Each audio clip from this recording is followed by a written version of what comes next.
Ash wakes up every day. He gets on his phone and tweets positive messages to his 38 followers on Twitter after checking his messages. The messages are always empty. Half of these 38 followers on Twitter are porn bots. The other half are people he's never interacted with but follows 6,000 people, and Ash is just a singular face being drowned in the vast sea of online unoriginality. After a dull, uneventful morning, he goes to work at a call centre that pays a barely livable wage. Every second he spends talking to people about insurance, he loses a portion of his soul. The same soul he needs to get into heaven. He's big in the idea of heaven. He believes if he gets there, he'll be reunited with the only one who's ever loved him in his life, his father. A man taken away from him by cancer 15 years ago. Ash thinks about this daily. He is reminded it every time he walks out of the house. Sometimes he wishes he could get some sort of life-ending disease, or just suffer some sort of injury. Just to have some pain. Just to have something to remind him that he is alive, and he's human, and he's not just a robot. After yet another day, in the night, after 8 hours of depression trying to peddle insurance to people that hate his guts, he spends time at his local bar. The only time he actually speaks to people's faces. Every day, the same. Sitting on his own near the side. Maybe some small talks and people that have never met him before, but nothing to write home about. Admittedly, it wasn't always this way for Ash. The school days, or the glory days, were his peak. He was not the school hero, but he wasn't even the school's victim. He wasn't bullied. He looks back fondly for the pure reason that it was a time he actually had to have social interactions with someone other than an individual he calls for insurance, knowing he is despised every single day he lives and breathes. He sees a woman.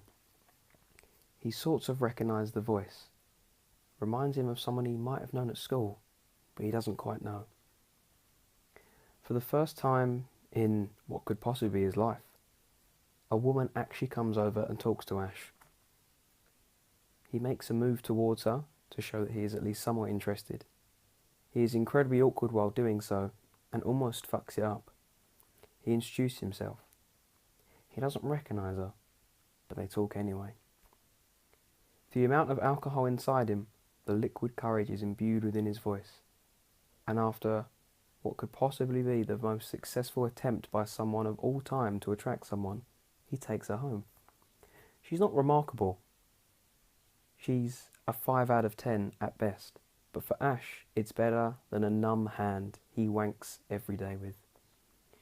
The actual sex is mediocre, but again, for Ash, it's just something that has never happened in decades.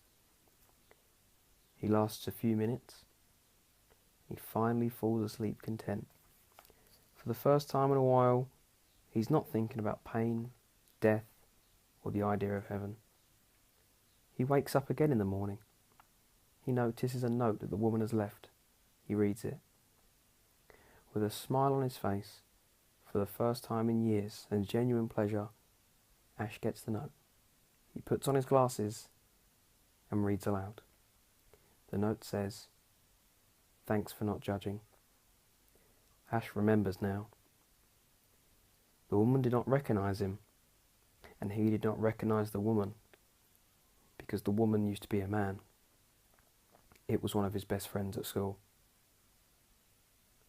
Ryan is gay now, and he's a transsexual woman. Ash now realises he is also gay. As the tears flow through his eyes, as his sexuality is questioned about how much he enjoyed the sex, the last thing he thinks of as he hangs the noose is that there is no heaven now. He is not going to be reunited with his father.